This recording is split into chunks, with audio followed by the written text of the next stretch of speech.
Let me ask you something. What do you see in this artwork behind me?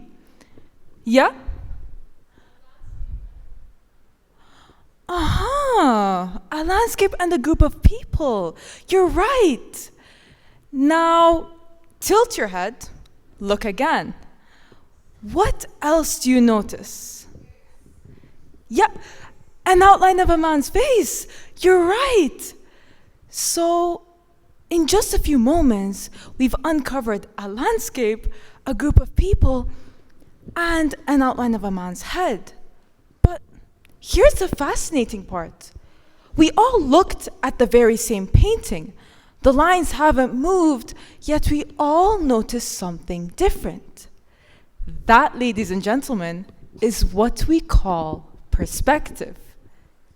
The way we look determines what we see. The longer we sit with art, the more it reveals. This is where art's gravity begins. Because like gravity, art pulls us. It pulls us in a shared gaze, but it also pulls us apart in how we interpret. What just happened in this room is exactly what art does, because we all notice different things, yet we were all united by the very same experience, the act of looking together. This is art's first gravity, its ability to bind us. It connects us across cultures, across centuries. A story written in one language can move hearts in another. The same song which comforts one person in sorrow can uplift another in joy. It pulls us in a shared orbit, reminding us that our struggles and joys aren't isolated but deeply human. It reminds us that people before us have felt what we feel now, and others after us will too.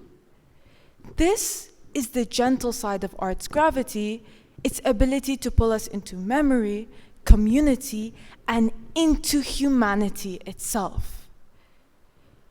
But gravity isn't always gentle. Art doesn't always bind us. It can actually pull us apart. Because the art that truly shifts perception doesn't always soothe us, it unsettles us. It divides opinion, sparking disagreement, even amongst people standing side by side looking at the very same piece. One person might feel awe, while others feel anger. One person might see beauty, another sees insult. That's the disruptive side of art's gravity. Take Francisco Goya as an example. One of his most disturbing pieces, Saturn Devouring His Son, depicts a figure consumed by fear, violence, and darkness. Some see it as mythology, others see it as political commentary, while others simply recoil from its visual horror. But the artwork hasn't changed in over 2 centuries, yet people still argue till this day whether it's warning, nightmare, or simply genius. That tension is art's pull at its fiercest. Because Goya wasn't trying to soothe, he was trying to dig up buried truth to the surface about power, brutality, and things we try hardest not to see.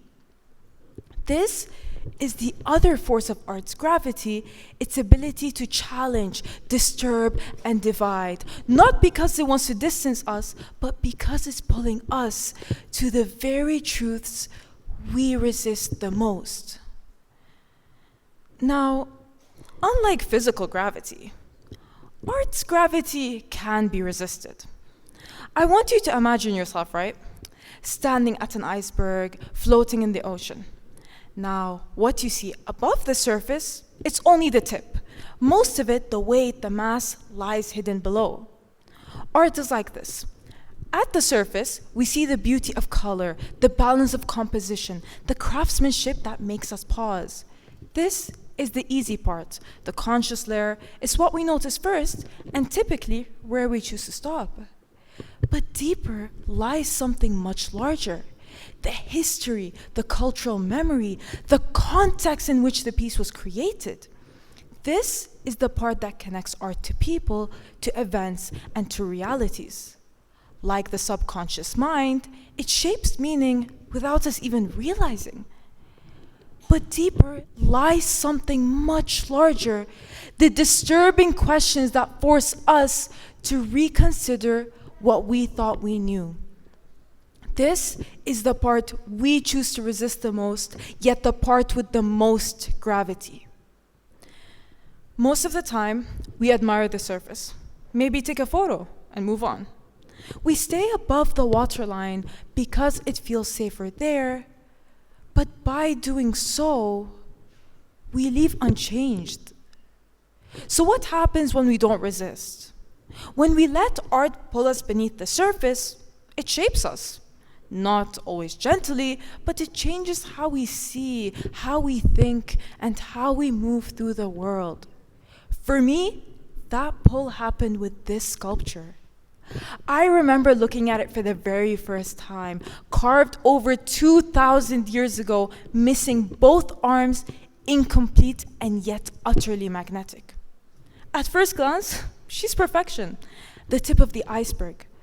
But the longer I stood there, the more I felt her weight, her gravity. She wasn't just a sculpture of perfection, she was a reminder of fragility, of time, and the way history can wound and still endure. And something shifted in me that day because I realized art didn't need to be whole to be powerful. Art didn't have to comfort me to move me. And ever since I've approached art differently, I've let myself be drawn beneath the surface and question more deeply. So the real question isn't whether art has gravity, because it clearly does. The real question is, will we resist it or will we let it move us? Because when we let art pull us beneath the surface, when we let art pull us into perspectives beyond our own, it does what gravity always does, it shapes us. And in being shaped, we change and we grow. So the choice is always there. Admire the surface or let yourself be drawn beneath it, because it's in those depths of weight, context, and uncomfortable truths that art reshapes.